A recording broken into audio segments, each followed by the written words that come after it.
நேற்று முந்தைய தினம் பாண்டிச்சேரியில் நடைபெற்ற ஒரு சம்பவம் நேற்று பரபரப்பாக அனைத்து பத்திரிகைகளிலும் செய்தியாக இடம்பெற்றிருக்கிறது.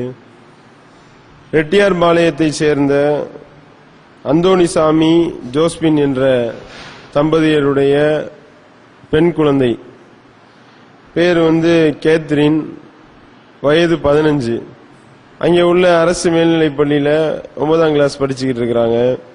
இந்த கோடை விடுமுறை நாளில் பள்ளிக்கூடத்தில் சுற்றுலா செல்ல இருக்கின்றார்கள் என்ற செய்தியை தங்களுடைய குடும்பத்தில் தெரியப்படுத்துறாங்க.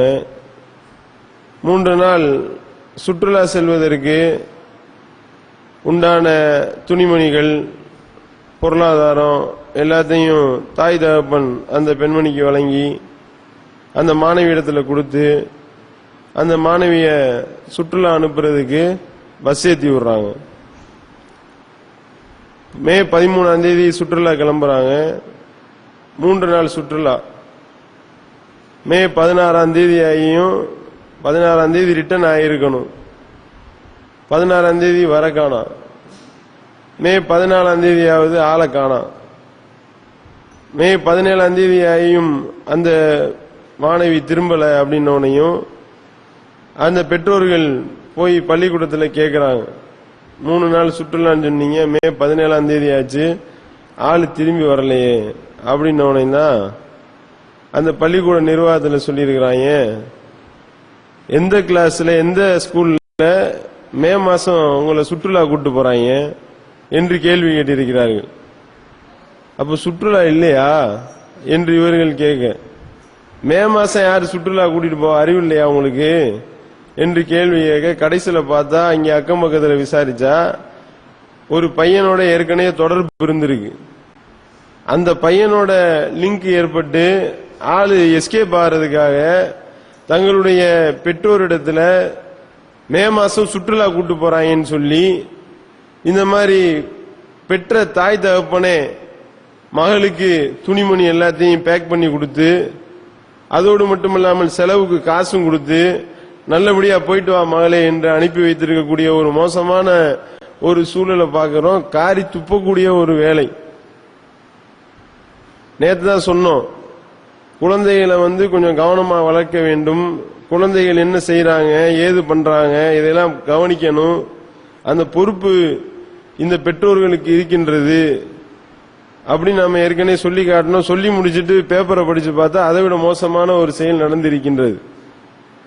அதாவது மே மாசத்துல ஸ்கூல் நடத்துறவன் ஸ்கூல் லீவ் விட்டுருக்கிறவன் சுற்றுலா கூட்டிட்டு போவானா? இந்த ஒரு சாதாரண யோசனை வேணாமா?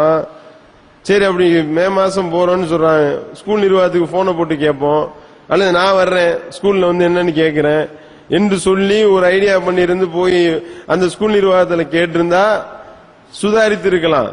ஆனா என்னன்னா, கேப்பையில நெய்வடிக்குதுன்னு சொன்னா கேப்பாருக்கு எங்க போச்சு புத்தின்னு ஒரு பழமொழி சொல்லுவானா இல்லையா? இங்க என்ன நிலைமை, அம்மா கேப்பையில நெய்வடியுதுமா அப்படின்னு சொல்ல, அப்படியா மகளே எந்த பிடிக்கிறதுக்கு சட்டி தர்றேன் அப்படின்னு சொல்லி இவங்களும் சேர்ந்து சட்டியை கொண்டு போயிருக்க மாதிரியான ஒரு சூழல் கண்கூடா பார்க்கிறோம். அப்ப என்னன்னா, குழந்தைகளை வளர்க்கிறது என்பது சாதாரண விஷயம் கிடையாது. கண்ணும் கருத்துமா பேணி வளர்க்க வேண்டும். அதுல இந்த பொம்பளை பிள்ளைங்களை வளர்க்கறது இருக்கு பாத்தீங்களா, அது வயிற்றுல நெருப்ப கட்டின மாதிரின்னு சொல்லுவாங்களா இல்லையா? அந்த மாதிரி வளர்க்க வேண்டிய ஒரு பொறுப்பு இருக்கின்றது. நபிகள் நாயகம் ஸல்லல்லாஹு அலைஹி வஸல்லம் அவர்கள் இந்த விஷயத்தில் ரொம்ப தெளிவாக சொல்லி காட்டுகின்றார்கள். யார் 2 பெண் குழந்தைக்கு பொறுப்பேற்று அவர்கள் பருவ வயதை அடைகின்ற வரை அவர்களை கருத்தாக பேணி வளர்க்கின்றார்களோ அவர்களும் நானும் இப்படி இருப்போம் சோனத்துல என்று நபிகள் நாயகம் ஸல்லல்லாஹு அலைஹி வஸல்லம் அவர்கள் சொன்னார்கள் என்ற செய்தியை முஸ்லிம் என்ற ஹதீஸ் கிரந்தத்தில் படிக்கிறோம் என்றால் சாதாரண விஷயமா? அல்லாஹ்வுடைய தூதரோட இப்படி இருக்குதுன்னா சாதாரண விஷயமா? அதே மாதிரி புகாரில வரக்கூடிய இன்னொரு செய்தியை பார்க்கின்றோம். ஆயிஷா ரலியல்லாஹு அன்ஹா அவங்க அறிவிக்கிறாங்க, ஒரு முறை ரசூல் ஸல்லல்லாஹு அலைஹி வஸல்லம் அவர்கள் வீட்டுல வந்தோடனே ரசூல் ஸல்லல்லாஹு அலைஹி வஸல்லத்திட்ட ஆயிஷா ரலியல்லாஹு அன்ஹா சொல்றாங்க, யா ரசூலல்லாஹ், இன்னைக்கு நான் ஒரு ஆச்சரியமான ஒரு சம்பவத்தை நான் பார்த்தேன், அதை பார்த்துட்டு ரொம்ப நான் ஆச்சரியப்பட்டேன் என்று சொல்லி காட்டுகின்றார்கள். என்ன சம்பவம் ஆயிஷாவே என்று அல்லாஹ்வுடைய தூதர் அவர்கள் வினவுகின்றார்கள். ஒரு பெண்மணி 2 குழந்தையோட வந்தா, 2 பொம்பளை பிள்ளை, 2 பொம்பளை பிள்ளைகளோட அந்த பெண்மணி என்னிடத்துல வந்தா, சாப்பாட்டுக்கு எதுவும் கிடையாது. அப்படி இருக்கிற நேரத்துல ஒரே ஒரு பேரிச்சம்பளம் என்னிடத்துல இருந்தது. அந்த ஒரு பேரிச்சம்பளத்தை அந்த பெண்மணியிடத்துல கொடுத்தேன். அவளுடைய செய்கை என்னை ஆச்சரியத்தில் ஆழ்த்தியது. அந்த பேரிச்சம்பளத்தை அவ வாங்கி அதை 2ஆ பங்கிட்டு 2 குழந்தைகளுக்கும் கொடுத்துட்டு அவ தூக்கிட்டு போயிட்டா. அந்த செயல் எனக்கு ரொம்ப ஆச்சரியத்தை ஏற்படுத்தியது என்ற ஆயிஷா ரலியல்லாஹு அன்ஹா சொன்னோனே ரசூல் ஸல்லல்லாஹு அலைஹி வஸல்லம் சொல்றாங்க, இப்படி யார் 2 பெண் குழந்தைகள் மூலமாக சோதிக்கப்படுகின்றார்களோ அவர்கள் நரகத்தில் இருந்து அவர்களை பாதுகாக்கக்கூடிய திரையாக அவர்கள் மாறிவிடுகின்றார்கள் என்று நபிகள் நாயகம் ஸல்லல்லாஹு அலைஹி வஸல்லம் அவர்கள் சொல்கின்றார்கள். அதே மாதிரி புகாரில் வரக்கூடிய இன்னொரு அறிவிப்பை பார்க்கிறோம். யார் ஒரு பெண் குழந்தையை பொறுப்பேற்று நல்லபடியாக வளர்க்கின்றாரோ அவருக்கு அந்த பெண் குழந்தை நரகத்தில் இருந்து அவரை காக்கக்கூடிய திரையாக அவர்கள் மாறிவிடுகின்றார்கள் என்று நபிகள் நாயகம் ஸல்லல்லாஹு அலைஹி வஸல்லம் அவர்கள் சொல்லக்கூடியதை பார்க்கிறோம். சொர்க்கம் போறதுனா சும்மாவா? ஒரு பெண் குழந்தையை பெற்றெடுத்து அதை பேணி கருத்தா நல்லபடியா வளர்க்கிறது சாதாரண விஷயம் இல்ல. அவங்களுக்கு நல்லொழுக்கத்தை போதித்து, அவங்களுக்கு இறையச்சத்தை போதித்து, அழகான முறையில அவங்க பருவ வயதை அடையும் வரை பொறுப்பேற்று வளர்ப்பது என்பது அல்லாஹ்வுடைய தூதரோடு மறுமையில சொர்க்கத்தில் இருக்கக்கூடிய ஒரு பாக்கியத்தை பெற்று தரக்கூடியதாக இருக்கின்றது. அவர்கள் நரகத்தில் இருந்து நம்மை பாதுகாக்கக்கூடிய திரையாக மாறுகின்றார்கள். நரகத்திலிருந்து நம்மை காக்கக்கூடிய திரையாக அவர்கள் ஆகிவிடுகின்றார்கள் என்று நபிகள் நாயகம் ஸல்லல்லாஹு அலைஹி வஸல்லம் அவர்கள் சொல்லி இருக்கிறாங்கன்னா, எவ்வளவு கவனமா அந்த பெண் குழந்தைகளை வளர்க்க வேண்டிய பொறுப்பு இருக்கின்றது நமக்கு. ஆனா இங்க நிலைமை என்ன? பெண் குழந்தைகளை ரொம்ப சர்வசாதாரணமா எனக்கு என்னன்னு அவுத்து விடுறது பாக்குறோமா இல்லையா? நல்லபடியா வளர்ப்பாங்க, நல்லபடியா வளர்த்து கேட்கறதெல்லாம் வாங்கி கொடுத்து செல்லும். இப்ப 9th படிக்கிற பிள்ளை ஓடி போயிருக்க, 9th படிக்கிற பிள்ளை ஓடி போகுதுன்னா நீங்க என்ன பண்ணிக்கிட்டு இருந்தீங்க? பெற்றோர்கள் வீட்டுல என்ன பண்ணீங்க? ஒரு பிள்ளைய கவனிக்கிறத விட வேற என்ன வேலை உங்களுக்கு? ஒரு பிள்ளை என்ன பண்ணுது, தன்னுடைய மகள் என்ன பண்ணுது, என்ன படிக்குது, எங்க போகுது, யார்கிட்ட பேசுது, அதனுடைய பழக்க வழக்கம் என்ன, இந்த விஷயம் கூட தெரியாம ஒரு தகப்பன் இருக்கிறான்னா அவன் எதுக்கு தகப்பனா இருக்கிறான்? அவன் ஏன் புள்ள வைக்கணும்? அப்போ ஒரு குழந்தையை வளர்ப்பது என்பது சாதாரண விஷயம் இல்லை. அதுல பெண் குழந்தையை வளர்க்கிறது என்பது ரொம்ப கவனமாக நாம வளர்க்க வேண்டிய ஒரு விஷயம். அதுல ரொம்ப பொடுபோக்காக இருக்கிறது தான் இப்படி இந்த மாதிரி இப்ப கையை பிரிஞ்சுக்கிட்டு அச்சோ ஓடி போச்சு என்ன செய்யறது? இப்ப வலை வீசி தேடி எங்கேயா பிடிக்க முடியுமா? எந்த லாட்ஜில் எந்த ரூம்ல இருக்கோ யாருக்கு தெரியும்? அவன் 1 மாசம் 2 மாசத்துல ரூம் போட்டு கலட்டி விட்டு எஸ்கேப் ஆயிடுவான். கடைசியில வயிற்றுல புள்ளையோட நிக்கும். இதுதான் நடக்க போகுது. இதுதான் பல ஊர்களில் இதுதான் நடந்து கொண்டிருக்கின்றது. அப்படின்னும் பொழுது குழந்தைகளை கவனமா வச்சு பார்க்கணுமா இல்லையா? இப்ப பெண் குழந்தைகளை அவ்வளவு கவனமாக வளர்க்க வேண்டும். ரசூல் ஸல்லல்லாஹு அலைஹி வஸல்லம் அவர்கள் அதற்கு அழகான முன்மாதிரியாக திகழ்கின்றார்கள். தன்னுடைய மகளை எப்படிலாம் வளர்த்தாங்க, எப்படி தன்னுடைய மகளை வளர்த்தெடுத்தார்கள், வார்த்தெடுத்தார்கள் என்பதை ஹதீஸ்ல பார்க்கிறோமா இல்லையா?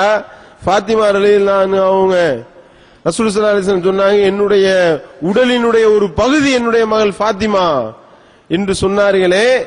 எப்படி உருவாக்குனாங்க? சுவனத்தினுடைய தலைவியா இருக்க உனக்கு விருப்பம் இல்லையா என்று ஃபாத்திமாவை பார்த்து கேட்கக்கூடிய அளவிற்கு நல்லொழுக்கம் உடையவர்களாக அப்படி உருவாக்குறாங்க பார்க்கிறோம். ரசூல் ஸல்லல்லாஹு அலைஹி வஸல்லம் அவர்கள் இரவு தொழுகைக்காக போய் எழுப்பி விடுவாங்க. இங்க என்ன, இங்க சுபு தொழுகை கிடையாது. அப்புறம் எங்கிட்ட இரவு தொழுகை? தஹஜ்ஜுக்கு தன்னுடைய மகளையும் மருமகனையும் எழுப்பி விடுவாங்க பார்க்கிறோம். ஒரு தடவை தூங்கிடுறாங்க 2 பேரும். ரசூல் ஸல்லல்லாஹு அலைஹி வஸல்லம் போய் என்ன எந்திரிக்கலையா? எதுக்கு? ஃபஜ்ர் தொழுகையோ ஃபர்லான தொழுகைக்கு இல்ல, உபரியான தொழுகைக்கு ரசூல் ஸல்லல்லாஹு அலைஹி வஸல்லம் அவர்கள் தன்னுடைய மகளை போய் எழுப்புவாங்களாம். அப்ப 2 பேரும் ஒரு தடவை தூங்கிடுறாங்க. புகாரில வரக்கூடிய செய்தியை பார்க்கிறோம். அப்ப ரசூல் ஸல்லல்லாஹு அலைஹி வஸல்லம் என்ன தூங்கிட்டீங்களா அப்படின்னு கேட்கிறாங்க. ஃபாலோ பாத்தீங்களா? ஒரு குழந்தையை எப்படி வளர்க்கணும் என்பதற்கு ஒரு தகப்பன் எப்படி ஃபாலோ பண்ணுன்றதுக்கு எழுப்பி விடுறதோடு மட்டுமில்லாம எலும்ப காணான்னு போய் கேட்டு அவங்க 2 பேரும் என்ன சொல்றாங்க? இல்ல நாங்க தூங்கிட்டோம், அல்லாதான் எங்களுடைய ரூஹை கைப்பற்றிட்டான் அப்படின்னு சொல்லி யாரு ரூஹை கொடுத்தான்னு அவன் தான் எடுத்துக்கிட்டான் என்று அவங்க குத்தலா பதில் சொல்றாங்க. அப்ப ரசூல் ஸல்லல்லாஹு அலைஹி வஸல்லம் அவர்கள் வகானல் இன்சானு அக்ஸர ஷைஇன் ஜதலா, மனிதன் அதிகமா தர்க்கம் பண்றவனா இருக்கிறான்னு சொல்லிட்டு போனாங்கன்னு பாக்குறோம், ஹதீஸ்ல படிக்கிறோம். அப்ப என்னன்னா அப்படி ஃபாலோ பண்ணக்கூடியதை பாக்குறோம். அதே மாதிரி தன்னுடைய மகள் அவங்க போர்க்களத்துல உஹது போர்ல வெட்டப்பட்டதா சொல்றோமே, அப்ப ட்ரீட்மெண்ட் கொடுத்தது யாரு? ரசூல் ஸல்லல்லாஹு அலைஹி வஸல்லம் மகள் ஃபாத்திமா தான் ரசூல் ஸல்லல்லாஹு அலைஹி வஸல்லத்துக்கு ட்ரீட்மெண்ட் கொடுத்தாங்க. போர்க்களத்துல தன்னுடைய மகளை கொண்டு நிப்பாட்டுற அளவுக்கு ட்ரைனிங் கொடுத்தாங்கன்னா இப்ப எப்படி வளர்த்திருக்கிறாங்க. இங்க கேட்கறதையெல்லாம் வாங்கி கொடுத்து செல்லும். மகளை நீ காலேஜ் படிக்கிறியா போ, நர்சிங் போறியா போ, நீ போறியா எங்க வேணாலும் போ அப்படின்னு சொன்னா அது எங்கேயோ பறந்து போயிருது. பாக்குறோமா இல்லையா? இங்க நிலைமை என்ன? ரசூல் ஸல்லல்லாஹு அலைஹி வஸல்லம் அவரிடத்துல ஃபாத்திமா ரலியல்லாஹு அன்ஹா கேக்குறாங்க, அப்பா முடியல, கையெல்லாம் பாருங்க, கொஞ்சம் பணியாள எனக்கு கொடுங்க அப்படின்னு சொல்லி ரசூல் ஸல்லல்லாஹு அலைஹி வஸல்லம் அவரிடத்துல கோரிக்கை வைக்கும் பொழுது அவங்க ஃபாத்திமா ரலியல்லாஹு அன்ஹா வந்த டயத்துல ரசூல் ஸல்லல்லாஹு அலைஹி வஸல்லம் இல்ல, இவங்களே வீட்டுக்கு போறாங்க. போய் என்ன இந்த மாதிரி பணியாள் கேட்டீங்களா அப்படின்னு, ஆமா கொடுக்க போறாங்கன்னு நினைச்சுக்கிட்டு, ஆமா அப்படின்னு, அதை விட சிறந்ததை நான் உனக்கு அறிவிக்கட்டுமா அப்படின்னு சொல்லி டெய்லி 33 சுபஹானல்லாஹ், 33 அல்ஹம்துலில்லாஹ், 33 அல்லாஹு அக்பர், இது அந்த பணியாளை விட சிறந்தது.